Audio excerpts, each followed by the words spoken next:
তখন তত্ত্বাবধায়ক সরকারের কাছে যাওয়ার পরেও তারা আমার বিন্দু মাত্র সাহায্য করে না। আমি স্বাস্থ্য উপদেষ্টার কাছে 3 বার আমার এই অসুস্থ ছেলেটাকে নিয়ে যেয়ে সারাদিন বসে থাকি কেমো দেওয়ার পরে উনি আমাকে বলে ওনার হাতে কিছু নাই, আমার সন্তানই ট্রিটমেন্ট পায় না। তখন তো আমাদের যাদের ডাকে আমার সন্তান মারা গেছে তারা তো আমার খোঁজ খবর নেয় নাই। ইভেন সার্জিদের সাথে আমার 4 বার দেখা হয়, সার্জিস আমার বাসায় পর্যন্ত যায়। আমি সার্জিসকে বলি আমার জিসানের কেমন রেডি আমি দিতে পারবো, আমার সার্জারিটা একটু বাইরে করায় দাও, কারণ ডাক্তার বলছিল সিঙ্গাপুরে সার্জারি করাইলে ওর জন্য সবচেয়ে বেস্ট হবে। আমার ছেলে শহীদ রমিজউদ্দিনের ফার্স্ট ইয়ারের স্টুডেন্ট ছিল।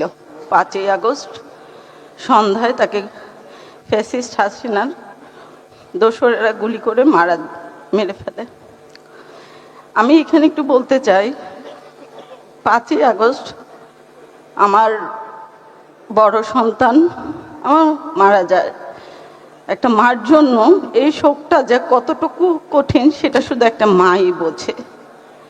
আমার বড় ছেলে মারা যাওয়ার 14 দিনের মাথায় আমার ছোট ছেলের ক্যান্সার ধরা পড়ে 3rd স্টেজে। আমার বড় ছেলে 5ই আগস্ট মারা যায়। 10 তারিখ আগস্টের আমি পিজি হসপিটালে ভর্তি হই। 19 তারিখে আমার ছোট ছেলের ক্লোন ক্যান্সার ধরা পড়ে।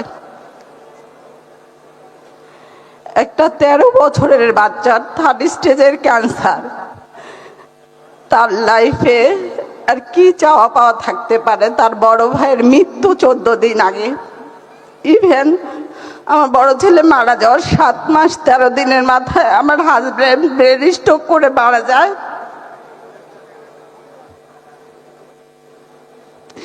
2025-এর মার্চের 18 তারিখ 17 রোজায় লাইফের এই পর্যায়ে আমি আমার ছোট ছেলের হারানোর আর কি আছে? আমি এই দুঃসময়ে আমার ছোট ছেলেকে বাঁচানোর লড়াই এতটা অসহায় হয়ে যায় যে আমি তখন তত্ত্বাবধায়ক সরকারের কাছে যাওয়ার পরেও তারা আমার বিন্দু মাত্র সাহায্য করে না। আমি স্বাস্থ্য উপদেষ্টার কাছে 3 বার আমার এই অসুস্থ ছেলেটাকে নিয়ে যেয়ে সারাদিন বসে থাকি কেমো দেওয়ার পরে উনি আমাকে বলে ওনার হাতে কিছু নাই, আমার সন্তানই ট্রিটমেন্ট পায় না, কারণ ও শহীদের ভাই। এই খবর কোনোভাবে আমরা বিএনপির পরিবার কাছে পৌঁছায়। আমি শুধু আমার ছেলের 3টা কেমো খুব কষ্ট করে প্রোভাইড করি। 4 নাম্বার কেমো থেকে আল্লাহর রহমতে জনাব তারেক রহমানের পরিবার, আমরা বিএনপির পরিবার আমার পাশে পাই। জীবনে বাঁচার লড়াইয়ে ওনারা আমার ছেলের পাশে আর আমার পাশে কিভাবে ছিলেন হয়তো আমি আপনাদের বুঝাইতে পারবো না। তখন তো আমাদের যাদের ডাকে আমার সন্তান মারা গেছে তারা তো আমার খোঁজ খবর নেয় নাই। ইভেন সার্জিদের সাথে আমার 4 বার দেখা হয়, সার্জিস আমার বাসায় পর্যন্ত যায়। আমি সার্জিসকে বলি আমার জিসানের কেমন রেডি আমি দিতে পারবো, আমার সার্জারিটা একটু বাইরে করায় দাও, কারণ ডাক্তার বলছিল সিঙ্গাপুরে সার্জারি করাইলে ওর জন্য সবচেয়ে বেস্ট হবে, কারণ এত ছোট বাচ্চা 3rd স্টেজের কেমো তো। আমি এমন কোনো দরজায় নাই যে নক করি নাই, কিন্তু আমি বিএনপি যে কে আমার পাশে পাবো আমার কখনো ওনাদের খুঁজতে হয় না, ওনারা নিজেরা আমার উইলিংলি আমার পাশে ছিলেন। জনাব তারেক রহমান বর্তমানে প্রধানমন্ত্রী, উনি লন্ডন থাকা অবস্থায় আমার জিসানের খোঁজ খবর নেন, ওর জন্য গিফট পাঠান এবং উনি শুধু আমাকে বলেন জিসানকে বলবেন শক্ত থাকে, জিসানের জন্য যা করা লাগে আমি আমার সামর্থ্য অনুযায়ী করব। উনি শুধু মুখে কথাটা বলেন নাই, উনি প্রমাণ করে দেখাইছেন। আমার ছেলে 2টা সার্জারি হয়েছে, গত বছর 8 তারিখ ওর 2nd সার্জারি হয়েছে। রোমান ভাই নিজে হসপিটালে যায় আমার জিসানকে দেখে আসছে। আমরা বিএনপির পরিবারের প্রত্যেকটা সদস্য আমার আর জিসানের পাশে ছিল। আমি ওনাদের কৃতজ্ঞতা বলে শেষ করতে পারবো না। আমার বিশ্বাস আমরা যে শহীদ পরিবার আছি ইনশাল্লাহ শুধু সময়ের ব্যাপার, ওনারা আমাদের পাশে থাকবেন, আমাদের জন্য ওনারা করবেন, কারণ উনিও তো ভুক্তভোগী। আমরা হয়তো হারাইছি, আমরা বলতে পারছি, উনি বলতে পারে নাই। আমরা যেভাবে ওনাদের পাশে ছিলাম ওনারাও আমাদের জন্য করবেন। ওনাদের কাছে আমাদের শুধু একটাই চাওয়া, আমাদের সন্তানের বিচারটা যেন উনি করে, এতটুকু ওনার কাছে আমি হাত জোড় করে রিকোয়েস্ট করতেছি। ইভেন আমরা যারা শহীদ পরিবার, শহীদ যোদ্ধা আছি, তাদের পাশে তাদের চলাফেরার জন্য, তারা যেন, আমরা যে সন্তান হারাইছি কোনো কিছুর বিনিময়ে হয়তো আমাদের সন্তানকে আমরা পাবো না, কিন্তু আমরা একটু সুন্দরভাবে যেন জীবনযাপন করতে পারি, সেই ব্যবস্থাটা করলে আর বিচার করলে আমাদের আর কোনো চাওয়া পাওয়ার নাই। আমি আবারও বলতে চাই, তারেক রহমান আমার পাশে যেভাবে ছিল, রোমান ভাই, মিথুন ভাই, ইভেন আমরা বিএনপির পরিবারের প্রত্যেকটা সদস্য, আজ পর্যন্ত আমি সেকেন্ড অপারেশন করাইছি, প্রায় 1 বছর হয়ে গেছে। আমি হয়তো ফোন দিয়ে বলি ভাইয়া জিসানের এইটা লাগবে, আমার বলতে দেরি, আমার 1 দিন সময় লাগে ওইটা আমার কাছে পৌঁছায় যাইতে। ইভেন আমি একজন ক্যান্সার রোগীর মা হিসেবে, একজন শহীদের মা হিসেবে আমার হয়তো চিন্তাও করতে হয় না যে কালকে আমার ছেলের কেমো, পরশু রেডিও, আমি কি করব, কারণ আমি একটা সিঙ্গেল মা হিসেবে আমি কিছু করি না। আমার হাজবেন্ডও মারা গেছে, প্রায় 1.5 বছর হয়ে গেছে। ক্যান্সারের মতো একটা কি লেভেলের ট্রিটমেন্টে টাকা লাগে সেটা শুধু সেই পরিবারেই জানে। আমার দিন শেষ অন্তত জিসানের ট্রিটমেন্টের জন্য আমার টেনশন করতে হয় না। ইভেন আপনাদেরকে এখনো আমি বলতে চাই, বলাটা উচিত না, মাত্র রোমান ভাই আমাকে জিসানের কথা জিজ্ঞেস করে বলতেছে ওর এই অবস্থা কেন, ওকে এত খারাপ দেখাচ্ছে কেন। আমি বলছি ভাইয়া ক্যান্সারটা আগের চেয়ে একটু বেড়ে গেছে। ভাইয়া বলছে আপনি টেনশন করবেন না, আমরা তো আছি, শুধু ওর পাশে আপনি থাকেন। লাস্টে একটা কথা বলতে চাই, দিন শেষে প্রতিদিন সকাল হয় রাত হয় আমার জিসান শুধু বলে আম্মু ভাইয়া তো আমাদের রেখে চলে গেছে, কিন্তু আমি তোমাকে কার কাছে রেখে যাব, তুমি তো সম্পূর্ণ একা। আমি ওকে বলতে পারি না যে বাবা ইনশাল্লাহ তুমি সুস্থ হয়ে যাবা, বলি আম্মু ইনশাল্লাহ আম্মা আল্লাহ তোমাকে সুস্থ করে আমার কাছে দিয়ে যাবে। আমি সবার কাছে দোয়া চাই আল্লাহ যেন আমাকে জীবিত অবস্থায় আমাকে আর কিছু না দেখায়। একটা মার জন্য এর চেয়ে কষ্টের আর কিছু নাই, কারণ আমার যা ছিল আমি সব হারিয়ে ফেলছি। আসসালামু আলাইকুম। গোপন এবং প্রকাশ্য এই খুনিদের দোসর এবং তাদের সহযোগীদের এখন পর্যন্ত বিচার নিশ্চিত করতে পারিনি। তাদের যদি বিচারের রায় হতো এবং এগুলোর যদি কার্যকারিতা থাকতো, তাহলে আজকে তারা কখনোই গর্ত থেকে মাঝে মাঝে উকি দিয়ে এই কথাগুলো বলার সাহস পেত না। এই যে বিচারিক প্রক্রিয়া, এই চলমান প্রক্রিয়াটি আমাদের কর্মসূচির প্রত্যেকটা বক্তব্যের অংশ এবং আমাদের রাজনৈতিক কর্মসূচির অংশ।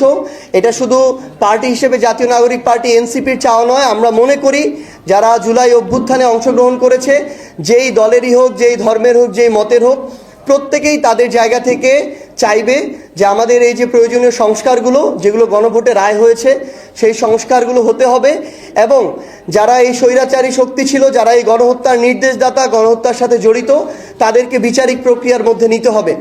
আমরা আজকে আমাদের স্বরাষ্ট্রমন্ত্রী জনাব সালাউদ্দিন আহমেদের বক্তব্য শুনেছি।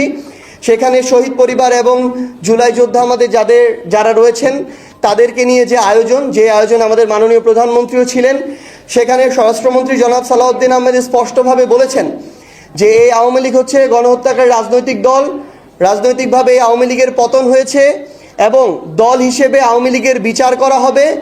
আওয়ামী লীগের দাফন হয়েছে দিল্লিতে এবং এই আওয়ামী লীগ বাংলাদেশের রাজনীতিতে আর কোনোদিন ফিরে আসা সম্ভব নয়। আমরা চাই বিএনপির মুখপাত্র হিসেবে জনাব সালাউদ্দিন আহমেদ যেই বক্তব্য দিয়েছেন, এই বক্তব্য, কথা এবং কাজে আমরা যেন এটার বাস্তবায়ন দেখতে পাই এবং আমরা প্রত্যাশা করি গণঅভ্যুত্থানে অংশগ্রহণকারী রাজনৈতিক দল হিসেবে বিএনপির প্রত্যেকটি নেতাকর্মী তাদের অন্তরে এই চাওয়াটি ধারণ করে। অল্প কিছু আমরা সোশ্যাল মিডিয়ার বিভিন্ন মাধ্যমে আমরা দেখতে পাচ্ছি যে বেশ কিছু মানুষ, যাদের নাম বলে আমরা তাদেরকে ওই গুরুত্বটুকু আরোপ করতে চাই না, তারা জুলাইকে নিয়ে বা এই অভ্যুত্থানকে নিয়ে স্বৈরাচারের পক্ষে, খুনিদের পক্ষে, গণহত্যাকারীদের পক্ষে, যারা 1400 মানুষকে খুনের নেতৃত্ব দিয়েছে, শাপলায় গণহত্যা ঘটিয়েছে, পিলখানায় গণহত্যা একটা ঘটিয়েছে, এই মানুষদের পক্ষে যারা এখনো সাফাই গায়, এটা আমাদের আসলে সামগ্রিক, আমরা যারা জুলাই একসাথে অংশগ্রহণ করেছিলাম, সেটা বিএনপি বলেন, জামায়াত বলেন, এনসিপি বলেন, অন্যান্য রাজনৈতিক দল আছে যারা বলেন, এটা আমাদের সামগ্রিক একটা দায়বদ্ধতা যে আমরা ওই সকল গোপন এবং প্রকাশ্য এই খুনিদের দোসর এবং তাদের সহযোগীদের এখন পর্যন্ত বিচার নিশ্চিত করতে পারিনি। তাদের যদি বিচারের রায় হতো এবং এগুলোর যদি কার্যকারিতা থাকতো, তাহলে আজকে তারা কখনোই গর্ত থেকে মাঝে মাঝে উকি দিয়ে এই কথাগুলো বলার সাহস পেত না। ঠিক যেমনিভাবে আমরা মনে করি যে আমাদের ভাই শহীদ শরীফ ওসমান হাদি, তাকে দিনে দুপুরে প্রকাশ্যে হত্যা করা হলো, সব কিছুর ফুটেজ আছে, তার হত্যাকারীদেরকে ভারতে গ্রেফতার করা হলো, মাসের পর মাস চলে যাচ্ছে, তাদেরকে ফিরিয়ে এনে যখন বাংলাদেশে, যেটা শুধু বাংলাদেশ না পুরো বিশ্বে একটা সাড়া ফেলে দিয়েছিল, পুরো বিশ্ব বিবেককে নাড়িয়ে তুলেছিল, সেই আসামিদেরকে যখন এনে বিচার নিশ্চিত করা যাচ্ছে না, তখন আসলে ওই গণহত্যাকারীর সহযোগীরা কিংবা গণহত্যার দোষরা এভাবে সাহস পাবে, আস্ফালন শুরু করবে। তো এই জন্য বিএনপিকে সরকার হিসেবে এই দায়িত্ব নিতে হবে যেন অতি দ্রুত আমাদের আন্তর্জাতিক অপরাধ ট্রাইব্যুনালের মাধ্যমে, আমাদের বিচার বিভাগের মাধ্যমে এই বিচারিক প্রক্রিয়াগুলো শেষ হয় এবং রায়ের পরে যেন অতি দ্রুত এগুলো কার্যকারিতা হয়। ঘটনাটা নারায়ণগঞ্জের। এনসিপি নেতা, তিনি হতে চেয়েছিলেন গত নির্বাচনে এমপি, কিন্তু শেষ পর্যন্ত গণমাধ্যমে খবর এসেছে যে হত্যা মামলায় তিনি হয়েছেন গ্রেপ্তার। এনসিপি নেতার ক্ষেত্রে এত বড় নেতা যিনি এমপি হতে চেয়েছিলেন, তাকে কেন এই ধরনের ঘটনার সম্মুখীন হতে হলো?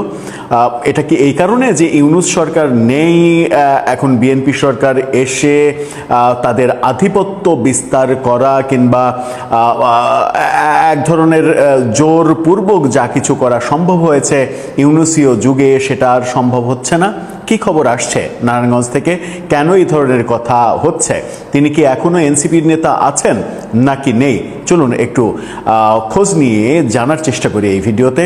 দর্শক, বলছিলাম এনসিপি নেতা যিনি হতে চেয়েছিলেন গত নির্বাচনে এমপি, কিন্তু সেটা হলো না, এবার তাকে গ্রেপ্তার হতে হলো, তাও হত্যা মামলায়। ঘটনাটা কি?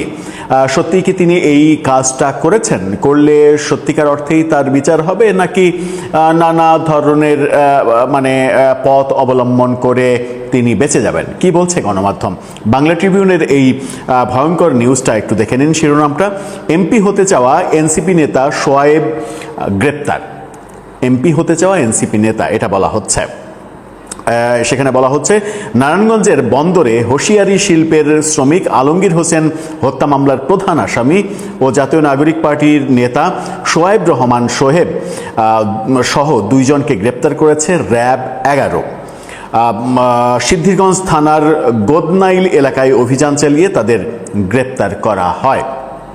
গ্রেপ্তারকৃতরা হলেন বন্দর উপজেলা এনসিপির সাবেক যুগ্ম সমন্বয়কারী ও বৈষম্যবিরোধী ছাত্র আন্দোলনের সাবেক নেতা শোয়েব রহমান সোহেব, যার বয়স 42 বছর। তিনি বন্দর উপজেলার সালেনগর এলাকার খলিল মিয়ার ছেলে। অপর আসামি হলেন বন্দর উপজেলার শাহী মসজিদ এলাকার বশিরের ছেলে সুমন, যার বয়স 38 বছর।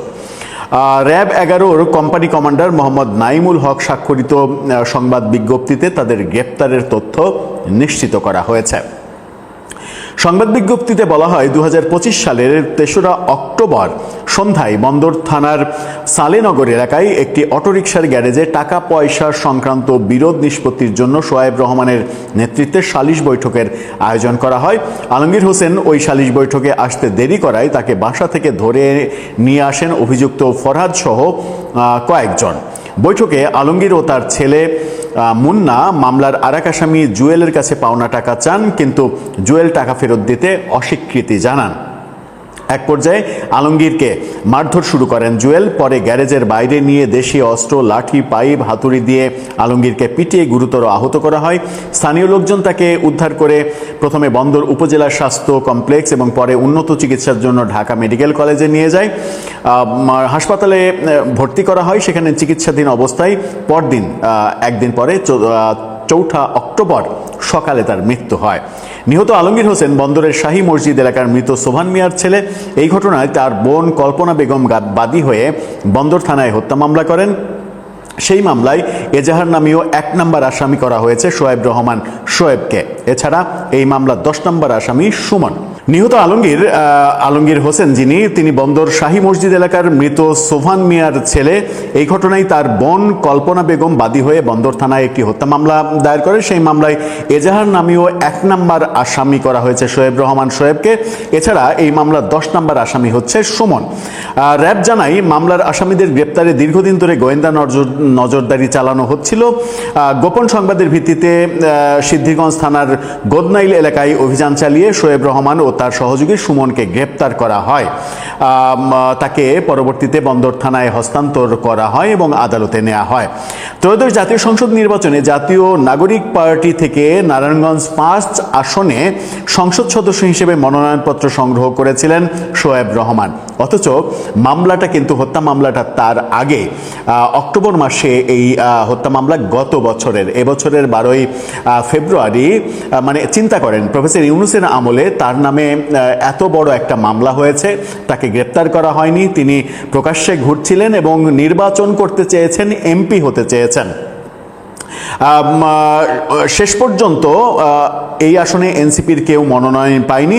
জোট সঙ্গী হিসেবে খেলাফত মজলিসের প্রার্থীকে আসনটি ছেড়ে দেওয়া হয়। খেলাফত মজলিস যেহেতু ওখানে নমিনেশন পেয়েছে, সেই কারণে এনসিপির শোয়েবকে নমিনেশন দিতে পারেনি এনসিপি। যদি খেলাফত মজলিস ওটা ছাড় দিত তাহলে এনসিপির মানে প্রার্থী হয়ে নির্বাচন করে হয়তো সংসদেও আসতেন।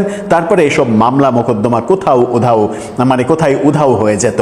এই যে ব্যাপারগুলো প্রফেসর ইউনূসের আমলে অক্টোবরের 4 তারিখে একটা মৃত্যুর ঘটনা ঘটলো, 3 তারিখে তাকে হাসপাতালে পাঠিয়ে দেওয়া হলো, এরপরে মামলা হলো। অক্টোবর থেকে অক্টোবর, নভেম্বর, ডিসেম্বর, জানুয়ারি, ফেব্রুয়ারি 5 মাস চলে গেল। এই 5 মাস কিন্তু প্রফেসর ইউনূসের পুলিশ, র্যাব কেউ তাকে খুঁজে পায়নি। যখন সরকার পরিবর্তন হলো, বিএনপি সরকার আসলো, তখন কিন্তু র্যাব তাকে খুব সহজেই খুঁজে পেল। ব্যাপারটা মানে খুব সহজেই বোঝা যায় মেটিকুলাস ডিজাইনটা কোথায় আছে। এ বিষয়ে জানতে চাইলে নারায়ণগঞ্জ মহানগর এনসিপির আহ্বায়ক শওকত আলী তিনি বলেছেন, শোয়েব বর্তমানে আমাদের দলের কোনো কমিটিতে নেই। কমিটিতে থাকা লাগবে কেন? তিনি বলছেন যে নারায়ণগঞ্জ মহানগর এনসিপির কমিটি হওয়ার সময় তার নাম প্রস্তাব করা হয়েছিল, কিন্তু বিতর্কিত হওয়ায় তাকে কমিটিতে রাখা হয়নি। তার বিরুদ্ধে বেশ কিছু অভিযোগ ছিল। বন্দর উপজেলা এনসিপির আগের কমিটিকে কে বা কারা দিয়েছিল তা আমার জানা নেই। তৎকালীন সময়ে এনসিপির সমন্বয়কারী কমিটিতে ছিলেন শোয়েব। পরবর্তীতে আর কোনো কমিটিতে রাখা হয়নি। গত 6 মাস ধরে এনসিপির কোনো কর্মকাণ্ডে তাকে অংশগ্রহণ করতে দেখা যায়নি, এরকম বক্তব্য নারায়ণগঞ্জের এনসিপির নেতা দিয়েছেন। তাকে কি দল থেকে বহিষ্কার করা হয়েছে? এত বড় একটা হত্যাকাণ্ডের ঘটনা, তাকে প্রধান আসামি করে মামলা হলো, তাকে কি দল থেকে বহিষ্কার করা হয়েছে, নাকি তাকে শেল্টার দেওয়া হয়েছে? শেল্টার যদি না দেওয়া হতো তাহলে তো তার গ্রেপ্তার হওয়ার কথা, তার তো জেলে থাকার কথা, তার বিচার হওয়ার কথা। হয়েছে কি? হয়নি তো। এনসিপি থেকে মনোনয়নপত্র নেওয়ার প্রসঙ্গে তিনি বলেন, জাতীয় সংসদ নির্বাচনে যে কেউ এনসিপি থেকে মনোনয়নপত্র সংগ্রহ করতে পারেন। কি হাস্যকর কথা, যে কেউ নাকি এনসিপির মনোনয়নপত্র সংগ্রহ করতে পারে। এর ধারাবাহিকতায় শোয়েবও মনোনয়নপত্র সংগ্রহ করেছিলেন। এছাড়া আহত জুলাই যোদ্ধা পরিচয় দিয়ে শোয়েব মনোনয়নপত্র সংগ্রহ করেছিলেন, তবে নির্বাচন করেননি। তার বিরুদ্ধে দলীয় কোনো ব্যবস্থা গ্রহণ করা হয়েছে কিনা জানতে চাইলে তিনি বলেন, গতকাল হত্যা মামলায় তাকে গ্রেপ্তার হওয়ার বিষয়টি জানতে পেরেছি, আর তিনি এখন দলের কেউ নন, আমাদের কোনো কমিটিতে নেই, ফলে তার বিরুদ্ধে দলীয়ভাবে ব্যবস্থা নেওয়ার কিছু নেই। এই রকম হাস্যকর অজুহাত দেওয়ার কারণেই এনসিপির রাজনীতি আগামীতে ভয়ঙ্কর সংকটের মধ্যে পড়বে। ইউনূসীয় যুগে 6 মাস তার কিছু হলো না, তার গ্রেপ্তার হলো না, কিছু হলো না, শেল্টার দেওয়া হলো। তিনি নির্বাচন করতে চাইলেন, জোট প্রার্থীকে সেখানে মনোনয়ন দেওয়ার কারণে তিনি মনোনয়ন পেলেন না। এখন বলা হচ্ছে তিনি কমিটিতে নেই। কমিটিতে থাকতে হবে কেন? বাংলাদেশের সব এমপি যারা বিভিন্ন দলে, তারা কি কমিটিতে আছে? সবাই কমিটিতে থাকা লাগে? দল করতে কি কমিটিতে থাকা লাগে? কমিটিতে না থাকলে কি দল করা যায় না? এই যে হাস্যকর যুক্তি, এই হাস্যকর যুক্তি আমার মনে হয় যে বড় সর্বনাশ ডেকে আনবে। এটাতে কি প্রমাণ হয়? এটাতে প্রমাণ হয় এটা যে ইউনূসীয় যুগে এরা রাজনীতির নামে, নতুন রাজনৈতিক বন্দোবস্ত দেওয়ার নামে যা ইচ্ছা তাই করেছে, ক্ষমতার প্রভাব খাটিয়ে। এবং এত বড় একটা মানে ঘটনা, হত্যাকাণ্ডের ঘটনা, 1 নম্বর আসামি কিন্তু গ্রেপ্তার হয়নি। কিন্তু উল্টো বিরোধী মতের যারা, তাদের গ্রেপ্তার কিংবা তাদের কোনো ধরনের কোনো অপরাধ না থাকা সত্ত্বেও মিথ্যা মামলায় গ্রেপ্তার হওয়ার ঘটনা কি আমরা হাজার হাজার দেখিনি? এটাকে কি সাম্য, মানবিক মর্যাদা এরকম শব্দ দিয়ে সংজ্ঞায়িত করা যাবে, যে শব্দগুলো ইদানিংকালে তাদের কাছে খুব জনপ্রিয় হয়েছে? দর্শক, আপনার কাছে সেই প্রশ্ন, উত্তর জানিয়ে লিখতে পারেন আমাদের কমেন্ট বক্স।